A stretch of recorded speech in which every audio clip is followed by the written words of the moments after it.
Hello everyone, welcome back. क्या हाल चाल आपके? आई होप कि आप सब अच्छे से होंगे, आप सबकी पढ़ाई अच्छे से चल रही होगी, आप सबकी एग्ज़ाम की प्रिपरेशन बहुत ही शानदार तरीके से चल रही होगी। काफ़ी स्टूडेंट का मुझे मैसेज आ रहा था कि पेपर प्रेजेंटेशन पे एक वीडियो बनाइए, और मैं अपने प्रीवियस वीडियो में भी आपको प्रॉमिस किया था मैं आपके पेपर प्रेजेंटेशन पे एक वीडियो आप लोग को प्रोवाइड करूँगा। तो आज का जो हमारा डिस्कशन है इसी कंटेंट पे बेस्ड होगा। थोड़ा सा डिले हुआ है इस वीडियो में, लेकिन क्योंकि मुझे भी अपने सीए की क्लासेस करनी रहती है, या फिर आपके लिए ही जैसे इंपॉर्टेंट क्वेश्चंस मैंने आपको टेलीग्राम पे भेजा हूँ, तो उन सब चीज़ के लिए भी टाइम निकालना पड़ता है।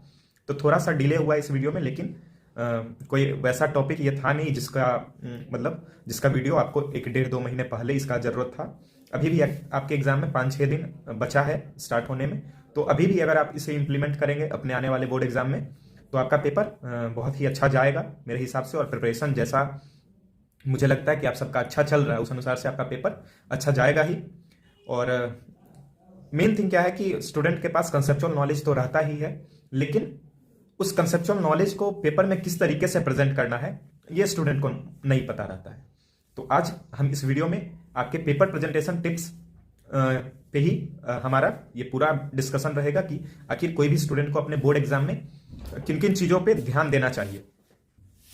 और ये वीडियो किसी भी स्टूडेंट के लिए जो भी बोर्ड एग्जाम देने जा रहे हैं, चाहे वो 10th के हो, 12th के हो, चाहे किसी स्ट्रीम के हो, साइंस आर्ट्स कॉमर्स, या फिर किसी भी बोर्ड के हो, बिहार बोर्ड हो, सीबीएसई बोर्ड हो, या अदर कोई बोर्ड हो, सबके लिए ये इक्वली एप्लीकेबल है।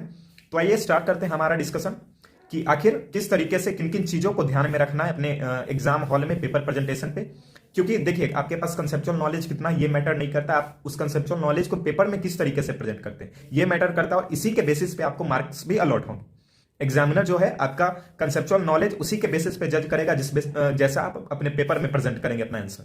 तो पेपर प्रेजेंटेशन एक सबसे मेन इंपॉर्टेंट चीज है आपके बोर्ड एग्जाम के लिए। आप अपने कंसेप्ट को कोशिश कीजिए अच्छे से एक्सप्लेन करने का एग्जाम हॉल में, मींस अपने आंसर शीट में। तो आइए स्टार्ट करते हैं। सबसे पहले किस किस चीजों पे हमको फोकस करना है, मैं 8-10 पॉइंट्स बताऊंगा, जिसमें सबसे पहला चीज है कि जैसे ही आप एग्जाम हॉल में जाएंगे, क्वेश्चन पेपर आपको मिलेगा, आपको एक बार क्वेश्चन पेपर को पूरा रीड करना है। रीड करने में थोड़ा 10 मिनट 15 मिनट का टाइम आपको लगेगा, जो कि आपको टाइम एक्स्ट्रा प्रोवाइड किया जाता है। जैसे आपका 3 घंटे का पेपर है, तो 15 मिनट एक्स्ट्रा टाइम आपको प्रोवाइड किया जाता है आपके क्वेश्चन पेपर को रीड करने के लिए। तो सबसे पहले आपको क्वेश्चन पेपर रीड करना है, और रीड करने के बाद आपको ये डिसाइड करना है आप किस सेक्शन को पहले अटेम्प्ट करेंगे। जैसे बिहार बोर्ड के जो स्टूडेंट्स हैं उनको ओएमआर 1 घंटा में सबमिट करना होता है, तो उनको तो हर हाल में पहले ओएमआर पे आंसर शीट देना होगा, यानी कि एमसीक्यू सेक्शन को पहले सॉल्व करना होगा। उसके बाद उनका रहता है सब्जेक्टिव में 2 पार्ट, एक शॉर्ट क्वेश्चन एक लॉन्ग क्वेश्चन। तो आप चाहे तो लॉन्ग क्वेश्चन भी पहले कर सकते हैं, उसके बाद शॉर्ट क्वेश्चन कर सकते हैं। तो क्वेश्चन पेपर को आप रीड करेंगे, रीड करने के बाद आप डिसाइड करेंगे कि किस सेक्शन को हम अटेम्प्ट करेंगे, कब अटेम्प्ट करेंगे। मतलब सीरियली आपको डिटरमाइन कर लेना, पहले लॉन्ग करेंगे, पहले शॉर्ट करेंगे, या पहले शॉर्ट या लॉन्ग।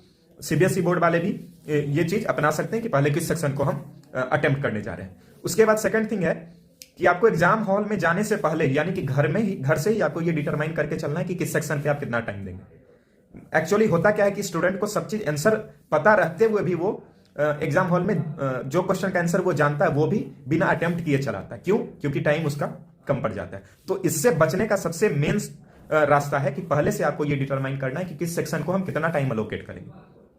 जैसे जो बिहार बोर्ड के स्टूडेंट्स हैं उनका 3 सेक्शन, यानी कि एक एमसीक्यू और सब्जेक्टिव में 2 सेक्शन, शॉर्ट और लॉन्ग।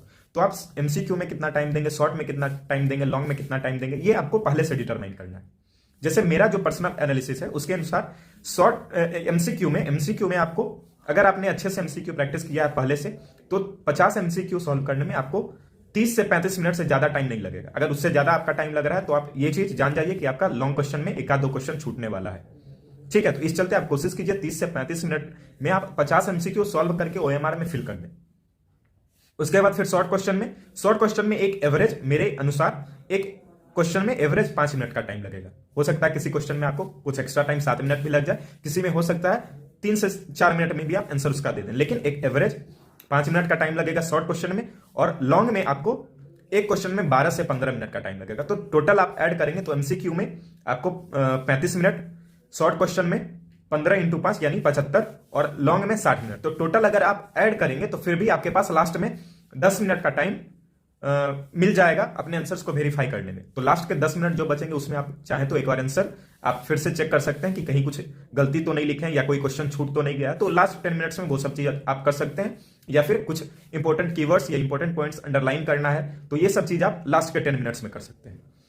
ये तो था कि टाइम एलोकेशन।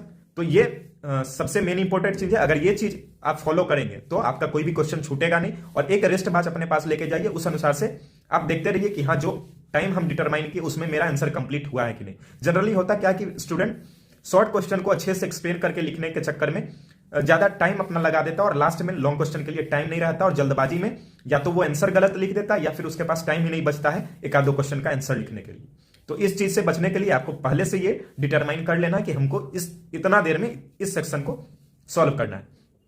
नेक्स्ट थिंग और क्या करना है कि आप जब किसी सेक्शन पे मूव करेंगे, जैसे खास करके जो बिहार बोर्ड के स्टूडेंट्स हैं उनको शॉर्ट और लॉन्ग में ऑप्शन बहुत सारा अवेलेबल रहता है, एमसीक्यू में भी रहता है। मैं शॉर्ट और लॉन्ग की बात कर रहा हूं कि जब शॉर्ट में आपके पास 30 क्वेश्चन में किसी 15 को अटेम्प्ट करना, तो आपको पहले डिसाइड कर लेना कि इन 15 क्वेश्चन को हम अटेम्प्ट करेंगे और उसको सीरियली आपको अटेम्प्ट करना है। जैसे सपोज कीजिए आपको क्वेश्चन नंबर 1 आया, सेकंड नहीं आया, 3 आया, 4th नहीं आया, 5th आया, मींस अगर आप क्वेश्चन नंबर 1, 3, 5, 7, 9 ऐसे करके 15 क्वेश्चन सेलेक्ट किए हैं तो आप पहले क्वेश्चन नंबर 1 अटेम्प्ट करेंगे। उसके बाद जो सीरियली आता है, जैसे अगर 2 आपको नहीं अटेम्प्ट करना, 3 करना, तो आप 3rd क्वेश्चन उसके बाद करेंगे। फिर 4th नहीं करना, 5th करना, तो 5th अटेम्प्ट करेंगे। ऐसा नहीं पहले 1 फिर 29 फिर 18 फिर 7 फिर 24 ऐसे करके नहीं करना है, सीरियली अटेम्प्ट करना है। और जब एक क्वेश्चन के बाद एक क्वेश्चन का जब आप आंसर लिखेंगे तो सेकंड क्वेश्चन में एक लाइन का आप गैप देंगे। इन सब चीजों से ही आपका paper presentation neat and clean लगता है, बढ़िया लगता है, एग्जामिनर को भी अच्छा इंप्रेशन जाता है आपके प्रति। तो इन सब चीजों को ध्यान देना है अपने बोर्ड एग्जाम में। ऐसा नहीं कि एकदम क्वेश्चन सटा सटा के लिख रहे हैं बिना गैप दिए। आपके पास सफिशियंट पेज रहता है आंसर शीट में, तो आप उसको अच्छे से यूटिलाइज कीजिए और अपने आंसर को नीट एंड क्लीन अच्छे से लिखिए। फिर नेक्स्ट थिंग क्या है कि अगर किसी भी क्वेश्चन में जैसे कोई एग्जाम्पल है, ठीक है, कोई डायग्राम है, कोई फॉर्मूला है, तो ये सब आप ऐड कर सकते हैं अपने आंसर में। इससे बहुत ज्यादा तो कोई इंपैक्ट पड़ेगा नहीं आपके आंसर पे, यानी कि कोई ज्यादा नंबर तो इससे नहीं मिलेगा, लेकिन हाँ जो एग्जामिनर रहेगा उसको पता चलेगा कि हाँ बच्चे के पास कंसेप्ट क्लैरिटी अच्छे से है और हो सकता है उस केस में आपको अच्छे से मार्क्स वो अलॉट कर दें। तो इस चीज को भी ध्यान रखना है। जैसे सपोज कीजिए आपको इकोनॉमिक्स में ही पूछा what is law of demand, 2 number का क्वेश्चन है, उसमें अगर पूछ दिया what do you mean by law of demand, तो पहले आप लॉ ऑफ डिमांड को एक्सप्लेन करेंगे, ठीक है। उसके बाद आप एक एग्जाम्पल ले सकते हैं और एग्जाम्पल के साथ साथ एक डिमांड कर भी आप बना के डेमोन्स्ट्रेट कर सकते हैं। तो इन सब चीज को आपको ध्यान में रखना है।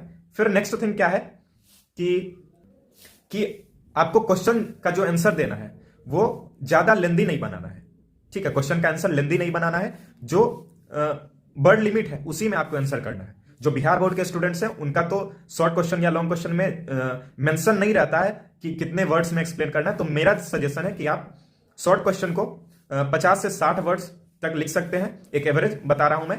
और किसी दूसरे लॉन्ग क्वेश्चन अगर आपका है तो उसको आप 120 से 130 वर्ड्स में लिखिए। हो सकता है क्वेश्चन का नीड के अनुसार ये वर्ड लिमिट जो है वो घट बढ़ सकता है, तो वो क्वेश्चन पे भी डिपेंड करेगा। जैसे अगर आपसे पूछ दिया व्हाट इज गेनिंग रेशियो, तो अगर सिर्फ आपसे पूछा what is gaining ratio short question में 2 नंबर में, तो अगर इसका आंसर आप लिखेंगे तो मुझे नहीं लगता कि 50-60 वर्ड क्रॉस कर पाएगा या इसको टच कर पाएगा। या व्हाट इज शेयर, तो इन सब क्वेश्चंस का आंसर आप 50-60 वर्ड से भी कम में लिखेंगे। लेकिन वही कोई क्वेश्चन अगर पूछ दिया what is law of demand और इसका जो भी एजम्पशन है उसको लिखने, या फिर इसके एक्सेप्शंस को लिखने, तो या भाई डिमांड का स्लोप डाउनवर्ड्स, तो इन सब में आपका जो है वर्ड लिमिट जो मैं आपको बताया हूं ये वर्ड लिमिट एक्सीड भी कर सकता है। तो कोशिश कीजिएगा कि जैसा क्वेश्चन का नीड है उस अनुसार से हम उसका आंसर देंगे और उसी के अनुसार अगर उसमें डायग्राम का जरूरत है, एग्जाम्पल का जरूरत है, ठीक है, तो आप उसे जरूर बनाइएगा। तो इन सब चीजों को भी ध्यान देना है अपने एग्जाम में।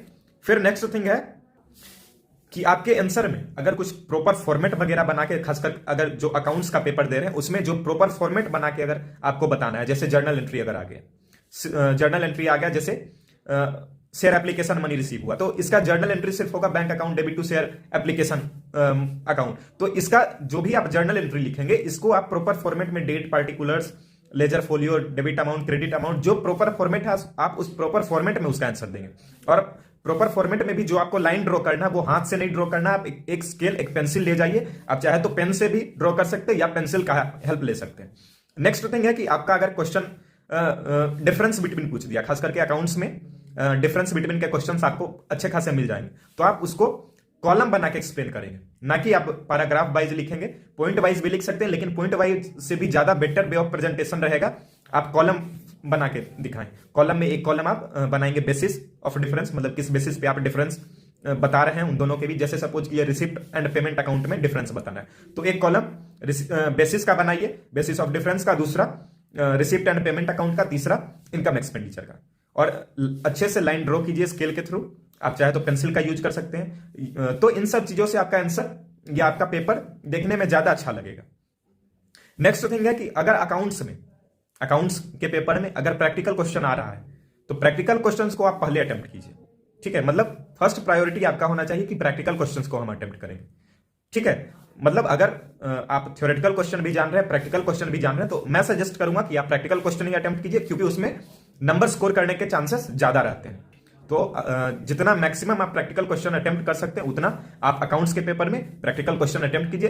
इकोनॉमिक्स में भी एक आध दो प्रैक्टिकल क्वेश्चन आ जाता है, खासकर इलास्टिसिटी से, तो आप उन सब क्वेश्चंस को भी मत छोड़िएगा, उन सब क्वेश्चंस को भी करके आइएगा। नेक्स्ट थिंग है कि आपके क्वेश्चन में अगर कोई भी क्वेश्चन का आंसर अगर आप पॉइंट में दे सकते हैं, पॉइंट वाइज एक्सप्लेन कर सकते हैं, तो आप पॉइंट वाइज एक्सप्लेन कीजिए। बेकार का आप उसको पैराग्राफ में एक्सप्लेन मत कीजिए, आप उसको पॉइंट्स में एक्सप्लेन कीजिए। और जो मोस्ट इंपोर्टेंट पॉइंट्स है उसको आप ऊपर में लिखिए, मतलब टॉप पे, जो लिस्ट इंपोर्टेंट पॉइंट्स है उसको आप नीचे लिखिए। तो कोई भी क्वेश्चन को अगर आप पॉइंट्स में एक्सप्लेन कर सकते हैं, तो आप उसे जरूर पॉइंट्स में एक्सप्लेन करें। जैसे कोई क्वेश्चन है कि अगर प्रोविजन डीड एब्सेंस हो तो कैसे पार्टनर्स को क्या क्या चीज मिलेगा या क्या क्या राइट्स है, तो देखिए इसमें किस तरीके से आप एक्सप्लेन कर सकते हैं। तो इस तरीके से आपको एक्सप्लेन करना है, पॉइंट वाइज आपका आंसर देना है। नेक्स्ट थिंग क्या है कि कोई भी आंसर अगर आप लिख रहे हैं उसमें कुछ गलती हो गया, हो सकता है कुछ गलत आप लिख दिए या कुछ नया सेंटेंस आया या नया पॉइंट आपको याद आया, आप वो पॉइंट नहीं लिखना चाहते हैं, तो उस केस में आप पेपर को पूरा काट मत दीजिए, आप थोड़ा सा एक स्लाइड पेन चला दीजिए या क्रॉस मार्क दे दीजिए। और अगर वहां पे नहीं लिखना है आंसर, फ्रेश में लिखना है, तो वहां एक छोटा सा कट मार्क दे दीजिए और नया जहां भी फ्रेश लिखना चाहते हैं वहां लिख दीजिए। ज्यादा कट कुट करने से एक तो आपका पेपर दिखने में अच्छा नहीं लगेगा, खराब लगेगा। दूसरा कि अगर आप कुछ सही भी पॉइंट्स बीच में लिखेंगे तो हो सकता है एग्जामिनर उतना अच्छे से नहीं पढ़े, जब ज्यादा कटा रहेगा आपका पेपर या ज्यादा गंदा रहेगा आपका पेपर। तो इन सब चीजों को आपको ध्यान देना है। और मेरे हिसाब से 3 घंटा आपको सफिशियंट टाइम मिलता है, कोई जल्दबाजी नहीं करना है। हाँ, लेकिन हर सेक्शन पे हमको टाइम अलोकेट कर लेना है, उसी टाइम में आपको आंसर लिखना है, ठीक है। तो 3 घंटे को अच्छे से यूटिलाइज करके आपको अपना पेपर देना है, बिना हड़बड़ी के आराम से आंसर लिखना है। जो क्वेश्चन पूछे, जो क्वेश्चन का नीड है, जो क्वेश्चन पूछ रहा है, अच्छे से क्वेश्चन 1 से 2 बार पढ़ें। जो क्वेश्चन आंसर पूछ रहा है उसी के अनुसार अपना आंसर देना है। बेकार का लेंदी नहीं बनाना है आंसर, लेकिन हाँ, जो क्वेश्चन पूछ रहा है उतना हम आंसर देंगे। और उसमें अगर कुछ डायग्राम, कुछ एग्जाम्पल, कुछ फॉर्मूला वगैरह अगर हम दे सकते हैं तो उसमें जरूर देंगे। तो यही सब मेन चीज है जो आपको ध्यान देना है अपने पेपर प्रेजेंटेशन के टाइम। अपने पेपर को नीट एंड क्लीन, साफ सुथरा लिखना है, एक एक लाइन का गैप देके जो भी क्वेश्चन में पूछेगा उतना आंसर देना है। और अगर आपके आंसर में कुछ इंपॉर्टेंट कीवर्ड्स है, इंपॉर्टेंट पॉइंट्स है, तो उसको अंडरलाइन करना है। और अंडरलाइन करने का ये मतलब नहीं कि आप पूरा आंसर को ही अंडरलाइन कर दे, नहीं, जो उसमें कुछ इंपॉर्टेंट कीवर्ड्स है सिर्फ उसको अंडरलाइन करेंगे। हो सकता है तो एक बॉक्स बना के भी आप उसे अंडरलाइन कर सकते हैं, बॉक्स बना के भी हाईलाइट कर सकते हैं। तो यही सब चीज है जो चीज आपको ध्यान रखना है अपने बोर्ड एग्जाम में, कि जो आंसर आपका, जो क्वेश्चन आपका पूछ रहा है उसके अनुसार से आंसर करना, ज्यादा लेंदी नहीं बनाना है और टू द पॉइंट आंसर लिखना है। ज्यादा पॉइंट वाइज आंसर हमको एक्सप्लेन करना है, डिफरेंस बिटवीन को कॉलम के फॉर्म में लिखना है। तो यही सब चीज पे विशेष आपको ध्यान देना है। इस वीडियो में इतना ही। आई होप कि आप सबका जो भी क्वेरी था आई थिंक सॉल्व हो गया होगा। लेकिन इसके बावजूद भी अगर आपका कोई डाउट है, कोई क्वेरी है, तो आप मुझे कमेंट में बता सकते हैं या फिर आप मुझे इंस्टाग्राम पे मैसेज कर सकते हैं। और आप टेलीग्राम चैनल को जरूर ज्वाइन कर लें, वहां पे मैंने आपके एग्जाम से रिलेटेड जो भी इंपॉर्टेंट क्वेश्चन है मैं वहां पे शेयर किया हूं, तो आप उसे भी एक बार जरूर ज्वाइन करें और देख लें। इससे आप ही को कहीं ना कहीं बेनिफिट होगा। तो चलिए, इस वीडियो में इतना ही, मिलते हैं नेक्स्ट वीडियो में। और आप सभी का आंसर, एग्जाम का आंसर की मैं अपलोड कर दूंगा, लेकिन आप लोग के लिए सजेशन है कि आप उस आंसर की को अपने एग्जाम के तुरंत बाद मैच नहीं कीजिएगा। जैसे आज अगर आपका किसी सब्जेक्ट का जैसे पेपर है हिंदी का, तो आप ऐसा नहीं कि एग्जाम देख के आए और यूट्यूब पे सर्च करने लगे इस सब्जेक्ट का आंसर की। उससे होता क्या कि अगर आपका पेपर अच्छा गया तब तो सही बात है, लेकिन अगर कुछ क्वेश्चंस आपका गलत चल गया तो उस केस में उस चीज का इंपैक्ट आपको आने वाले नेक्स्ट पेपर में पड़ेगा। तो बेकार का आंसर की तुरंत मैच नहीं करना है, मैं आपको आंसर की प्रोवाइड कर दूंगा। आप एग्जाम के जब आपका सारा एग्जाम खत्म हो जाएगा तब आप आंसर की को मैच कीजिएगा। चलिए इस वीडियो में इतना ही। आपके सभी के एग्जाम के लिए बेस्ट विशेष, आप सबका एग्जाम अच्छा जाए। चलिए यही शुभकामनाओं के साथ फिर मिलेंगे नेक्स्ट वीडियो में, मैं आपको आंसर की प्रोवाइड कर दूंगा। चलिए thank you, have a nice day, stay blessed, stay safe and all the very best for your exam.